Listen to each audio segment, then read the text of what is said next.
अस्सलाम वालेकुम नाज़रीन, आप देख रहे हैं प्रोग्राम दो टोक। मैं हूं किरण नाज। ईरान जंग के असरात या वक्त से पहले हुकूमती हिकमत अमली, अचानक हुकूमत ने पेट्रोल और डीजल की कीमत में 55 रुपए का इजाफा किया है।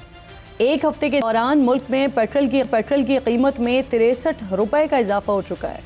हुकूमत इजाफे की जो वजह है वो आलमी मार्केट के रेट्स को करार दे रही है, लेकिन माहिरीन यहाँ पर सवाल उठा रहे हैं कि महंगा पेट्रोल खरीदने से पहले ही रेट क्यों बदल दिए गए।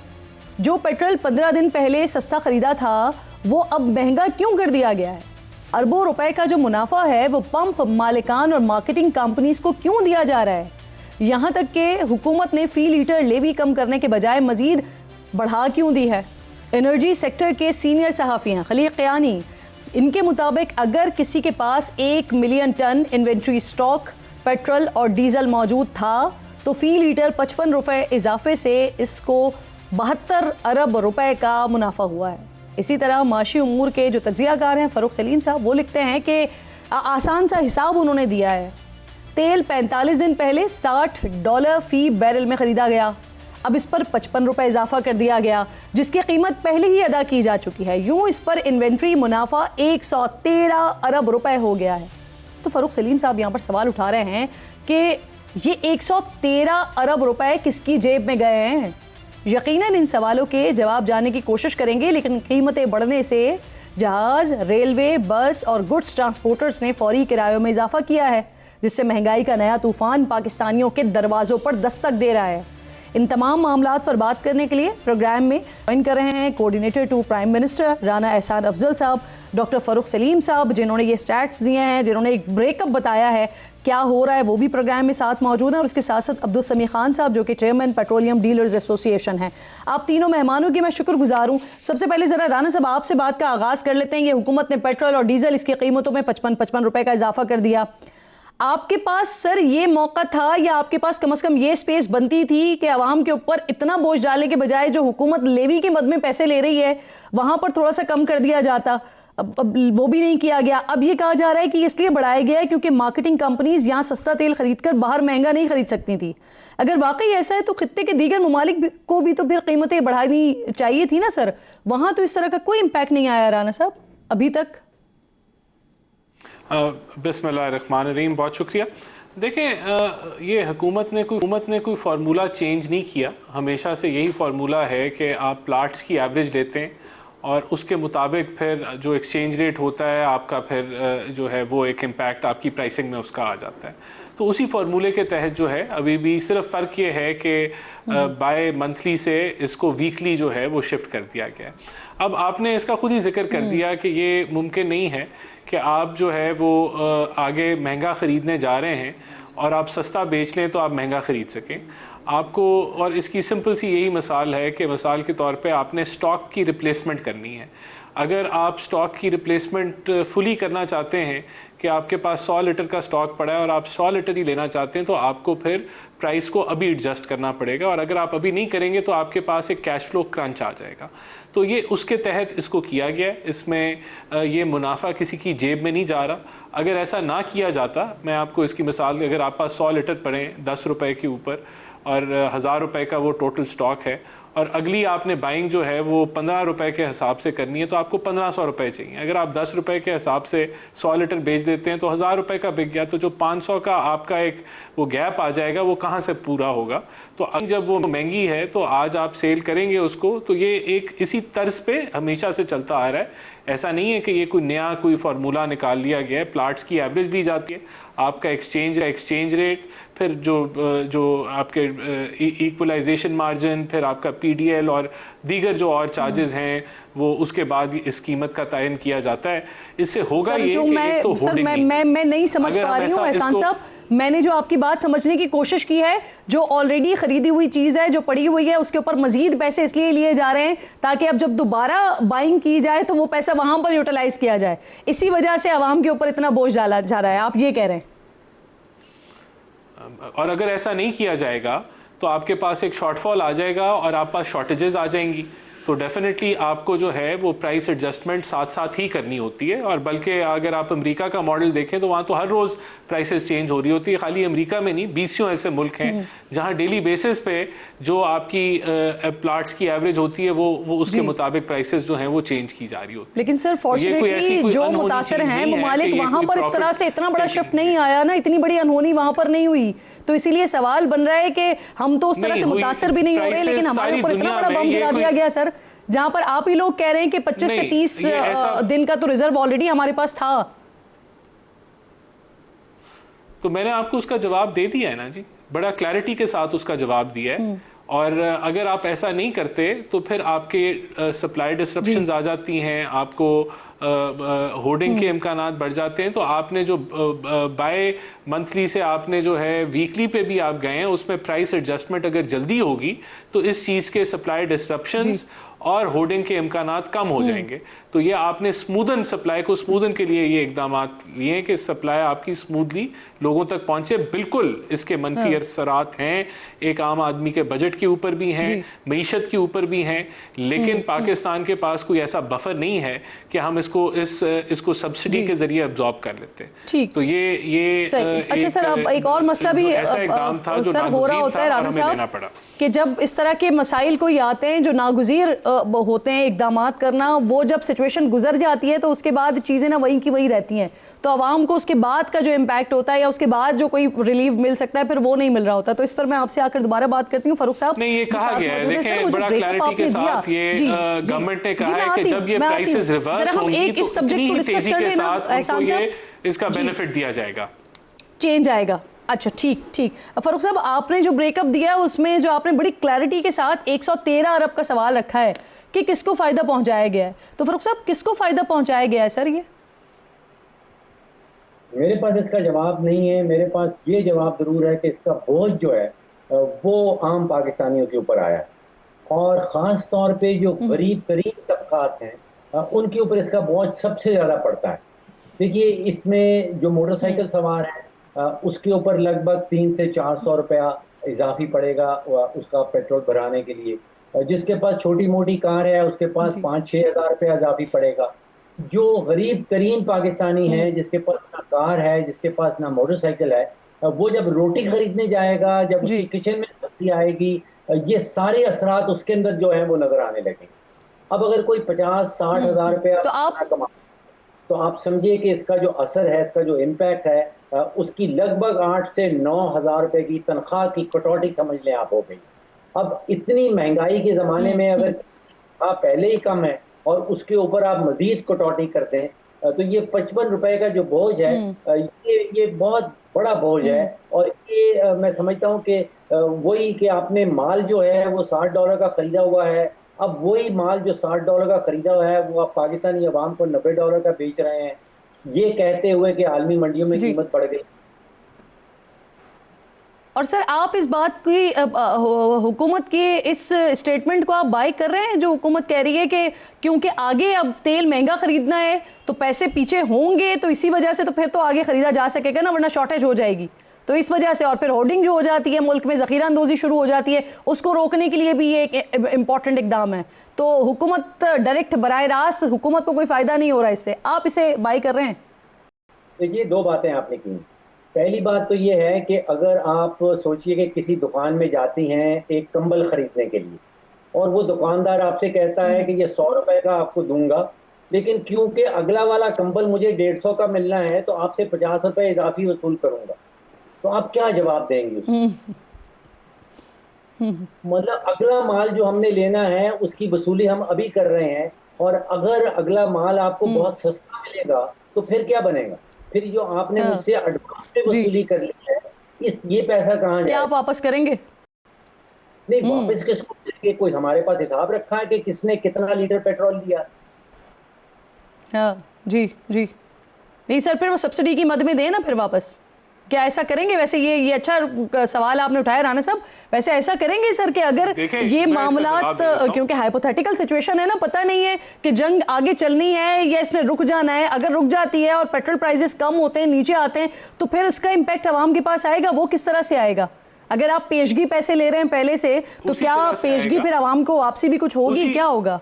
जी, उसी तरह से आएगा ना। अगर प्लाट्स की एवरेज गिर जाती है तो वही फार्मूला जो इसको बढ़ाने के लिए इस्तेमाल किया गया है वही फार्मूला इस्तेमाल होगा, वही प्लाट्स की एवरेज ली जाएगी, वही एक्सचेंज रेट की एवरेज के साथ आप वो इम्पैक्ट आवाम को ट्रांसफ़र कर देंगे और तब आपके पास स्टॉक महंगा होगा, लेकिन उसी फार्मूले के तहत आवाम को जो है वो रिलीफ दे दिया जाएगा। यही फार्मूला अपनाया जाएगा। सही। अब्दुल समीद खान साहब भी, ठीक, आप अब्दुल समीद खान साहब भी साथ मौजूद हैं। सर, कल आप लोगों ने शिकवा किया था कि पेट्रोल की कमी है, आपकी सप्लाई जो है वो 50% कर दी गई है। जैसे ही नई कीमतों का ऐलान होता है वैसे ही सप्लाई बिल्कुल नॉर्मल हो जाती है, बंद स्टेशन जो हैं वो खुल जाते हैं। समीद साहब, ये मौजूदा कैसे हो गया सर? देखिए, बात ये है, मैंने 4-5 दिन पहले ये अफवाह हो रही थी कि सप्लाई कम हो जाएगी। मैंने गवर्नमेंट से रिक्वेस्ट की कि आप सप्लाई अगर आप कम करेंगे तो बड़ा बेचैनी पैदा हो जाएगी, और मगर उन्होंने अपने हिसाब से प्राइस जल्दी बढ़ा दी। बराबर के मुल्कों में मैंने मालूम किया है सबसे ज़्यादा प्राइस जो बढ़ी है वो पाकिस्तान में बढ़ी है। उनके वहाँ तो इतनी नहीं बढ़ी। हमने तजवीज़ दी थी कि जितने टैक्सेस हैं उसको आप 50% कर दें ताकि प्राइस ज़्यादा ऊपर ना जा सके, मगर गवर्नमेंट ने अपने तरीके से सब काम किया। इसका मैं जवाब बात ये है कि हमें खदशा था, हम 2 दिन से बड़े परेशानी में हैं कि गाड़ी पे गाड़ियाँ लग रही हैं। कल ख़ास तौर पे जो गुजर गया पेट्रोल ले रही हैं जी। लाहौर में भी एक मौत भी हुई इस चक्कर में। देखिए, बात ये है ये सही तरीके से इसको हैंडल नहीं किया गया, और मैंने जो तजवीज़ गवर्नमेंट को दी थी कि आप इस वक्त हाफ कर दें, फिर आगे देखते हैं कि क्या होगा, इन्होंने वो नहीं की। अब इसका जो इम्पैक्ट पड़ेगा, तो ये राशनिंग के हवाले से जो तजावीज़ हैं सर, ये आपकी तरफ से आई थी और फिर किसी किस्म के कोई अहकामात हुकूमत की तरफ से नहीं आए हैं फिर इस पर? कौन से तजावीज़? सर, आप बात कर रहे हैं ना कि हुकूमत ने कहा, आपने हुकूमत को ये कहा था कि आप हाफ कर दें, तो जो राशनिंग के हवाले से हुकूमत जो है वो कुछ हिस्सा देने की जो बात कर रही है, तो ये आप लोगों की तरफ से तजावीज़ थी या हुकूमत की तरफ से अहकामात थे? नहीं, हमारी तरफ से ये थी। हमने तो ये कहा था कि 50% कर दें टैक्स, तो प्राइस इतनी नहीं बढ़ेगी। कर दें या पेट्रोल की सप्लाई? सर, किस चीज़ की बात कर रहे हैं आप? टैक्सेस की बात कर रहे हैं? पेट्रोल डीजल की पे जो लेवी है, जो टैक्स है, वो इनको कम कर देना चाहिए। ठीक, वो इन्होंने कम नहीं किया। सही, ठीक। राणा साहब, ये इम्पोर्टेंट बात है सर। यही एक सवाल है कि जो पेट्रोलियम लेवी था, जहां पर आपको, जो मैंने पहले भी सवाल किया आपसे कि ये स्पेस था हुकूमत के पास, लेकिन वहां पर कुछ नहीं किया गया सर, और आवाम के ऊपर डायरेक्ट बोझ डाला गया सर। और 63 रुपए बनता है ये total within a week sir. देखिए, मैं इसका जवाब तो ज़रूर दूंगा, लेकिन जो ये साहब हैं, मैं ये भी तो कह सकता हूँ कि अपना मार्जिन ख़त्म कर देते। जो ये प्रॉफिट कमा रहे हैं हुकूमत, तो वो टैक्स लेके अपने खसारे को पूरा करती है, मुल्क को चलाती है। तो वो तो हम एक IMF प्रोग्राम में हैं, और हमने वो PDL जो है अगर ना हम करें तो वो प्रोग्राम भी डीरेल होता है, आपके खसारे भी बढ़ जाते हैं, तो पूरा मुल्क उस टैक्स से चलता है। तो आप अपना मार्जिन ख़त्म कर दें, तो ऐसे नहीं होता। ये कहना आसान होता है। ये तो फिर OMC जो प्रॉफिट्स लेते हैं, ये जो पेट्रोल स्टेशन इतना प्रॉफिट कमाते हैं, ये भी तो काम कर सकते हैं, लेकिन ऐसे नहीं होता। This is not how. चलें, ना ये अपना प्रॉफिट कम करने को तैयार हैं, ना हुकूमत अपने लेवीज को कम करने के लिए तैयार है, ना तो हुकूमत जो है वो जो शाना अखराजात चल रहे हैं वो भी खत्म करने को तैयार नहीं है ना सर। हुकूमत भी तो किसी तरह की कोई कुर्बानी देने को तैयार नहीं है। बात बहुत सिंपल सी सी कुछ है। आवाम के ऊपर ही इस डाला मुल्क जा के रहा है। अंदर, इस मुल्क के अंदर अगर वसाइल होते, बहुत ज़्यादा वसाइल होते, हमारे पास स्पेस मौजूद होती, तो हम आवाम को ज़रूर यहाँ रिलीफ दे देते। लेकिन ये दुनिया भर में कीमतें बढ़ रही हैं, बहुत सारे ममालिक जो हैं वो डेली बेसिस पे कीमतों को रिवाइज करते हैं। तो हमने जो ये इकदाम लिया, अगर ये ना लेते, और ये एक और इकदाम हुकूमत ने लिया जो मैं समझता हूँ बड़ा अच्छा है, सर शायद बहुत बड़ा शायद राना साहब इम्पैक्ट ना होता उससे, लेकिन ये ऑप्टिक्स के लिए बहुत बड़ी बात होती है कि सिर्फ आवाम ही बोझ बर्दाश्त नहीं कर रही, हुकूमत की जानिब से भी कोई इकदाम लिए जा रहे हैं। अगर वजीर आजम की तरफ से इस तरह के इकदाम लिए जाते हैं कि जो फ्यूल आप लोगों को मिल रहा है या जो फैसिलिटीज आप लोगों को मिल रही है उसको हाफ कर लेते हैं। राना साहब अगर आप मुझे मौका दें कि हुकूमत ने क्या किया, मैं आपको बताऊं। देखें, जो डीजल की कीमत है वो 110 रुपए से बढ़ रही थी, क्योंकि डीजल जो है उसका प्लाट्स $150 पे चला गया।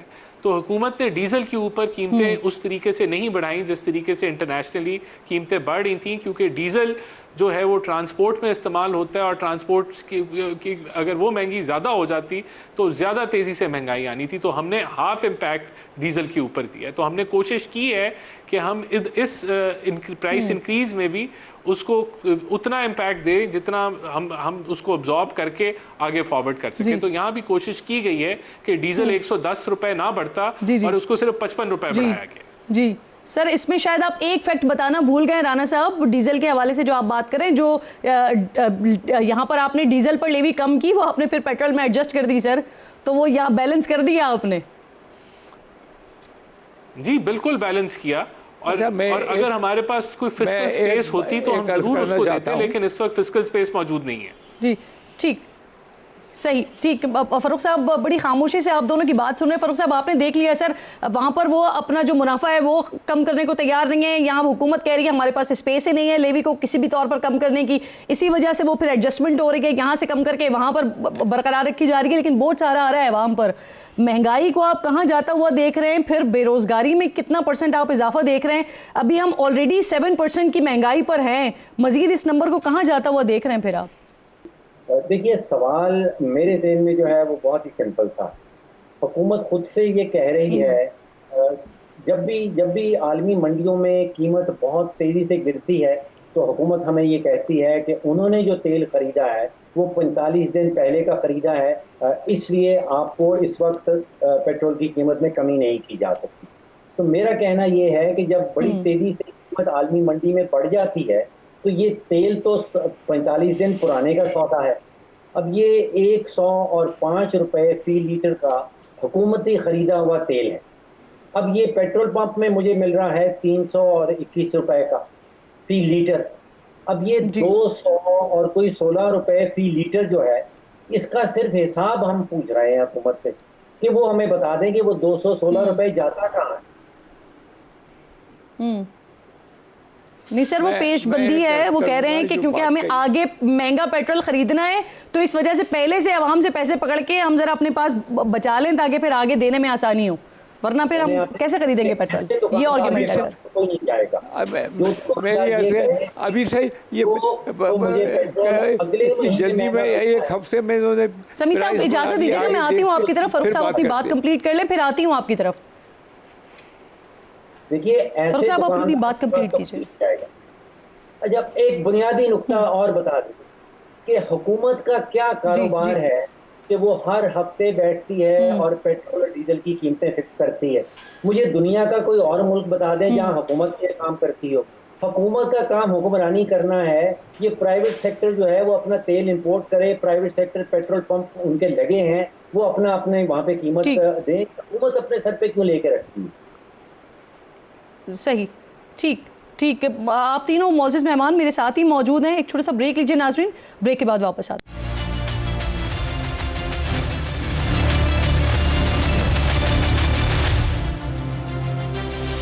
प्रोग्राम में एक बार फिर आपको खुशामदीद। पेट्रोलियम मसनूआत में 55 रुपए का इजाफा किया गया है। हुकूमत की जानिब से कहा जा रहा है यह फैसला नागुज़ीर था। पेट्रोलियम डीलर्स एसोसिएशन ये कह रहे हैं कि हमने कहा था हुकूमत को कि लेवी कम कर दें, लेकिन हुकूमत ने टैक्सेस को कम नहीं किया। लेकिन अवाम सिर्फ एक ही सवाल कर रहे हैं कि इतना बोझ हम बर्दाश्त कैसे करेंगे। इसी पर प्रोग्राम में डिस्कशन चल रही है। राना साहब, एक और भी सवाल ये भी उठ रहा है सर कि कल कुछ इस तरह की खबरें आई कि गालिबन IMF की तरफ से कोई दबाव था, कोई वर्चुअल इजलास में उन्होंने मुतालबा किया है, खुद जो हुकूमत डिसीजन लेती है, अभी आपने आगाज में भी बात की कि एक फार्मूला है, लेकिन वो फार्मूला इसी वजह से सवाल उठ रहा है उस पर कि आप तो 15 दिन का एक फार्मूला है हुकूमत का, लेकिन यहाँ पर फिर इत्तलात आई कि शायद IMF की तरफ से इस तरह का कोई मुतालबा वगैरह किया गया है, क्योंकि 6 दिन के वक्फे से फैसला लेना हुकूमत का ये समझ से बालातर है ना सर? नहीं, देखें, जब एक एक्स्ट्रा ऑर्डिनरीली प्राइसेस जब इंक्रीज़ कर रही थी तो प्राइस एडजस्टमेंट कम वक्फे से करने से आपकी होर्डिंग जो है उसके इम्कानात कम होते हैं, नंबर एक। और नंबर दो, जो सप्लाई चेन डिस्ट्रप्शंस हैं उसके इम्कानात जो हैं वो कम हो जाते हैं।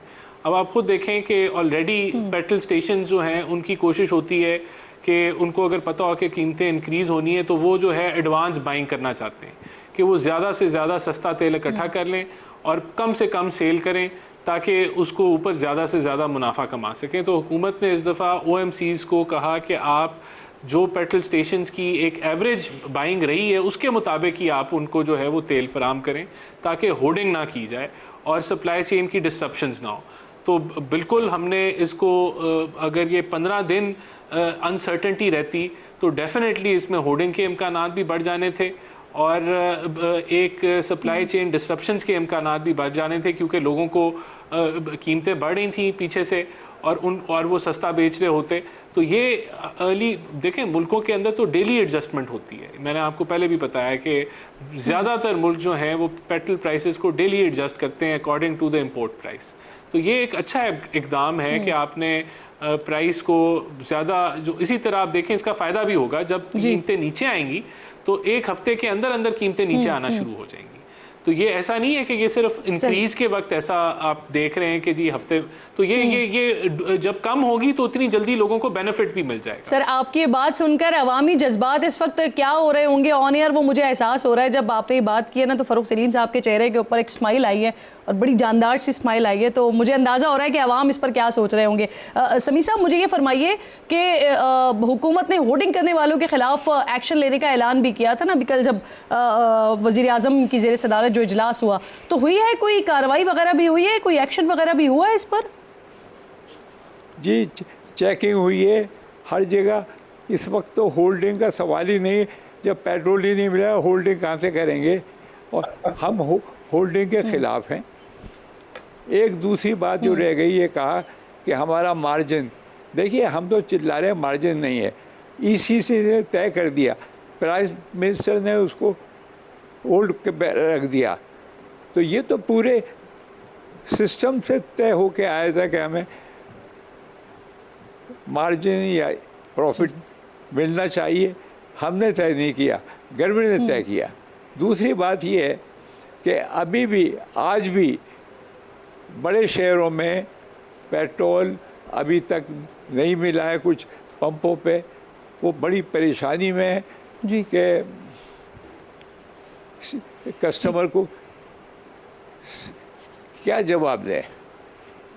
तो सही सही फरूख साहब, ये जो आपके चेहरे के ऊपर एक मुस्कुराहट है सर, ये आवाम का दर्द है या फिर आप कुछ और सोच रहे हैं? ये महंगाई आपको कहाँ जाती हुई दिखाई दे रही है सर? क्योंकि अभी तो राना साहब कह रहे हैं कि एक हफ्ते के अंदर अंदर प्राइस नीचे भी आ सकती है अगर सिचुएशन नॉर्मलाइज हो जाती है तो। जी, मुझे उसी जुमले पे जरा सोच आई थी कि उनका कहना है कि एक हफ्ते के अंदर प्राइस जो है वो नीचे आ सकती है, लेकिन जो नीचे आने की तो पहले ही वो वसूली करते हैं। जो अभी हम कीमत दे रहे हैं, अभी राणा साहब ने बताया कि क्योंकि फ्यूचर में अगर प्राइस बढ़ जाती है इसलिए हम 50 रुपए अभी से वसूली कर रहे हैं। तो अब अगर फ्यूचर में कीमत गिर भी जाती है, मेरे से तो वसूली पहले ही हो चुकी हुई है, तो मैं किस बात पे खुश हूँ या किस बात पे रो। मैं तो देखिए बहुत ही बुनियादी फर्क था। मुझे अफसोस होता है कि हुकूमत जो है वो खुद से तेल का बिजनेस करती है। पहले 15 दिन में कीमत का मुकर्रर करती थी, अब हर हफ्ते किया करेगी। फिर उसके वज़रा और आला हुकाम मीडिया पे आके बैठ के इसका तनकीद का निशाना बनते हैं। हुकूमत का क्या काम है तेल की इम्पोर्ट करने में? हुकूमत का क्या काम है कि वो हफ्ते के बाद या 15 दिन के बाद वो पेट्रोल और डीजल की कीमतें फिक्स करे और फिर तनकीद का निशाना बने, उसका क्या मफाद है इस सारे खेल में? जी प्राइवेट सेक्टर डू इट। बिल्कुल आपकी बात दुरुस्त, लेकिन हमारे पास यही चल रहा है सर, और इसी तरह से चल रहा है। बहुत शुक्रिया आपका, आप तीनों मौजूद मेहमान प्रोग्राम में साथ। पेट्रोल प्राइसेस क्यों बढ़ाई गई हैं, इस पर हुकूमत के पास अपना मौक़िफ़ है, लेकिन अवाम बहरहाल बहुत ज़्यादा परेशान है। और ये सारी सिचुएशन बनी क्यों है इस वक्त, ईरान इसराइल अमरीका जंग की सिचुएशन है क्या, इस पर मजीद बात करते हैं तफसील से ब्रेक के बाद।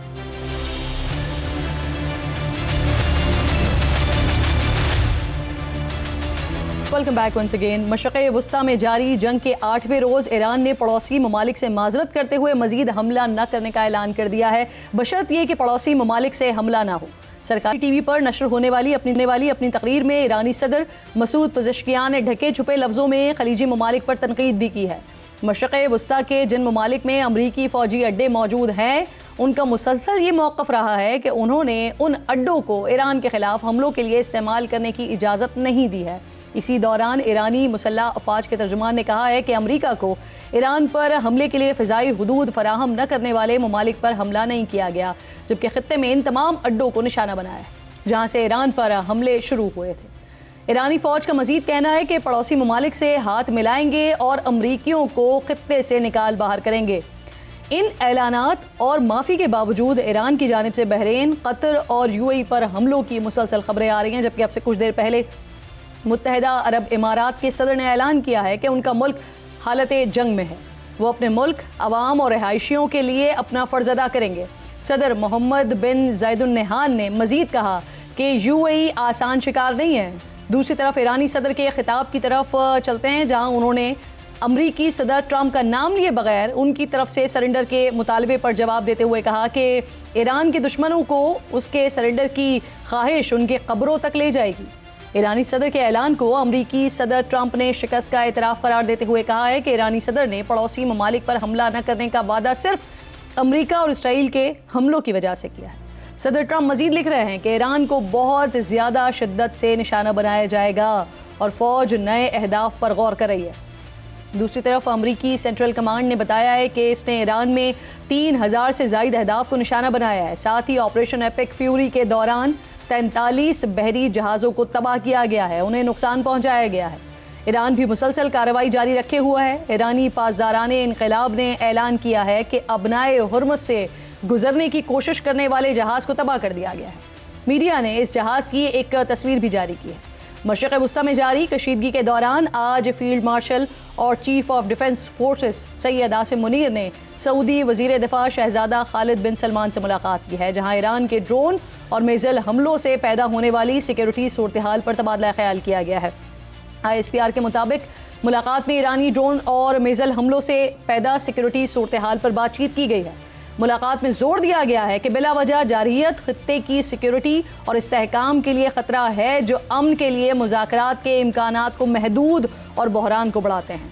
ISPR के ही मुताबिक दोनों फरीक़ैन ने उम्मीद जाहिर की है कि ईरान समझदारी और दानिशमंदी का मुजाहिरा करेगा। इस पर मजीद बात करने के लिए air commodore retired Khalid defence analyst हैं, प्रोग्राम में मेरे साथ मौजूद हैं, इंतहाई मौजूद मेहमान। मेरे बहुत शुक्रगुजार हूँ सर आपकी। ईरानी सदर ने आज जो खित्ते के दीगर ममालिक हैं उनसे बाकायदा माजरत की है, साथ साथ उन्होंने इस शर्त पर माजरत की है कि उनकी सरजमीन ईरान के खिलाफ इस्तेमाल ना हो, तो वो हमले नहीं करेंगे।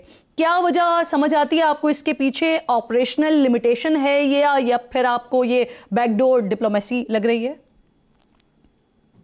बहुत शुक्रिया मिस इरनाज, आपने मुझे इनवाइट किया। मेरा ख्याल है मुझे दोनों नहीं लग रही, मुझे ये बहुत जबरदस्त एक स्ट्रेटेजिक मूव लगी है जो ईरान ने अपनी मर्जी की ली है, और ये जिसको चेस में कहते हैं कि इतना आउट स्मार्ट कर दिया उन्होंने सारी जो पॉलिटिकल सिचुएशन है, जो मिलिट्री वॉरफेयर चल रही है। क्योंकि देखिए बुनियादी तौर पर जब पहली दफा उन्होंने हमला किया था चंद दिन पहले वॉर के बिल्कुल शुरू में, ये ऑब्लिगेटरी था ईरान पर, क्योंकि अगर ये यहाँ से एयर बेसेस या इंफ्रास्ट्रक्चर या लॉजिस्टिक वहां से दी जा रही है, तो उन्होंने ये मैसेज दिया था इन तमाम अरब मुल्कों को कि हमारी आप तक रीच भी है, हम आपके थर्ड हैं, जितने पैट्रियट हैं, एयर डिफेंस सिस्टम्स हैं, उनको बीट करके अपने शाहिद ड्रोन जो 10,000 से लेकर 40-50 हज़ार डॉलर जितना सस्ता है, आपसे थर्ड एयर मिसाइल फायर करवाएंगे जो 12 से 15 मिलियन डॉलर का एक मिसाइल है। फिर आपसे 1 से 3 से लेकर 4 मिलियन डॉलर पे पैट्रियट फायर करवाएंगे आपसे, जो हमारा इंटरसेप्ट नहीं कर सकेंगे। तो नहीं इंटरसेप्ट हुआ। जिसका उन्होंने मैसेज दे दिया कि आपके पास वेपन खत्म हो जाएंगे, आपके पास एग्जॉस्ट कर जाएंगे, आपका स्टॉक कर जाएगा, लेकिन हमारे शायद ड्रोन तो नहीं एक्सपोज्ड है। तो ये बहुत अच्छा उन्होंने पोस्टरिंग की थी। मैं सिर्फ military strategy point of view से बात कर रहा हूँ, एथिक्स मोरालिटी की बातें नहीं कर रहा। एथिक्स मोरालिटी होती तो फिर ये हमला ही ना होता इजराइल की तरफ से और अमेरिका की तरफ से। तो मिलिट्री स्ट्रैटेजी में उस वक्त भी बहुत अच्छी मूव थी। उन्होंने एक मैसेज दिया, अपनी रीच दिखाई, रिजॉल्व बताया, कैपेबिलिटी बताई और क्योस क्रिएट कर दिया पूरे तमाम मिडल ईस्ट के अंदर। आपने देखा चंद उन्होंने ड्रोन फेंके एयरपोर्टों पर, एयरपोर्ट ट्रिपल कर दिए, होटल, टूरिज्म, सारे का सारा इकोनॉमी क्रैश कर दी। उन्होंने एक फील कराया उनको कि कन्फ्रंटेशन में कहां जाए। और मैं उतना ही क्रेडिट इन मुल्कों को भी दूंगा जिन पर हमले किए गए, जीसीसी को, क्योंकि उन्होंने रिटेलिएट नहीं किया तो एस्केलेशन नहीं बढ़ी। अगर वो हमला कर देते तो ईरान पर ऑब्लिगेटरी होता कि वो हिट बैक करे। तो ये सब कुछ मूव मैं इसको बहुत पॉजिटिव देखता हूं। उन्होंने गुडविल जेस्चर एक्सटेंड कर दिया। और इसी पे मैं कमेंट करना चाहूंगा, प्रेसिडेंट ट्रंप ने भी इसी को नोट करते हुए कहा कि जनाब ये हमारी विक्ट्री है और हमारी जो बीटिंग हुई है ईरान को, उसकी वजह से ये बिल्कुल नहीं है रेलेवेंट। वो तब होता अगर उनके मिसाइल्स इंटरसेप्ट कर लेते, ईरान के ना पहुंच पाते, तो वो कहते हमने क्योंकि इंटरसेप्ट कर लिए तो उन्हें माफी मांगनी पड़ गई है। तो ये ऑपोजिट है। ईरान के जो स्ट्रेटेजी मेरे ख्याल बहुत कामयाब रही है इस मूव में। बिल्कुल ठीक। और सर जो आप बात कर रहे हैं तो बहुत बड़े नंबर्स जो हैं वो सामने आ रहे हैं, जितना बड़ा लॉस हो रहा है ये दिफाई हथियारों को इस्तेमाल करने में, खास तौर पर यूएसए का, तो ये बड़े नंबर्स इसके सामने आ रहे हैं। अगर सर डिप्लोमेसी की, बैकडोर डिप्लोमेसी की हम बात करते हैं, जो आप समझते हैं कि ना बैकडोर डिप्लोमेसी है या ना ये ऑपरेशनल लिमिटेशन है, बल्कि ये एक स्मार्ट मूव है ईरान का, अगर ये डिप्लोमेसी की तरफ भी मामला जाता है तो इसका नतीजा आप क्या निकलता हुआ देखते हैं? क्योंकि सभी ये चाहेंगे ना कि कोई ना कोई विन विन सिचुएशन पैदा हो जाए अब, और जो सबके लिए काबिल कबूल भी हो, क्योंकि कोई भी ये नहीं चाहेगा कि उसको शिकस्त खोर्दा कहा जाए। अब डोनाल्ड ट्रंप के स्टेटमेंट का आपने खुद अभी हवाला दिया, तो अमेरिका तो अभी से ही हमलों को रोकने का क्रेडिट खुद लेना शुरू हो गया है ना, डोनाल्ड ट्रंप साहब खुद लेना शुरू हो गए हैं कि क्योंकि ईरान और अमेरिका के अटैक्स इस तरह के थे तो ईरान ने फिर बाकायदा पेशगी माजरत भी कर ली, हमले रोकने की बात भी कर ली इसराइल और अमेरिका ने। देखिए ये जो बैकडोर डिप्लोमेसी कह लें या बैकडोर टॉक्स हो रही हैं, ये बिल्कुल ये बुनियाद बन सकती है जो ईरान ने मूव की है। क्योंकि एक तरफ उन्होंने प्रोहिबिटिव प्राइस इंपोज की 3 दिन तक, उसके बाद उन्होंने ये एक गुडविल जेस्चर एक्सटेंड कर दिया और शर्त भी लगा दी कि आप साथ नहीं जाएंगे तो हम आपका हमला नहीं करेंगे। तो ये इटसेल्फ फाउंडेशन बनेगी बैकडोर डिप्लोमेसी की, या इसको एक डिप्लोमेसी को एक चांस देने के लिए बहुत अच्छा प्लेटफॉर्म बनेगा। क्योंकि जो मिडिल ईस्ट के देखिए मुल्कों पर अब वो प्रेशर नहीं आया अपने लोगों की तरफ से कि हम जंग में क्यों हैं। अगर वो हिट बैक कर लेते और ईरान काउंटर करता उसको, तो वो जाहिर है लोगों में एक और फ्रस्ट्रेशन होनी थी कि हम अमेरिका की जंग लड़ रहे हैं और सबसे ज्यादा इजराइल की जंग लड़ रहे हैं। तो आई थिंक ये पॉजिटिव मूव हुई है। और जो हमारे फील्ड मार्शल साहब का विजिट हुआ, आई थिंक ये वैल्यू ऐड करेगा, बिकॉज हमारे से अच्छी शायद ही किस खित्ते में नेबरहुड में किसी की पोजीशन है। हम दोनों तरफ बहुत कंफर्ट है, हमारे दोनों तरफ बड़ा ट्रस्ट है।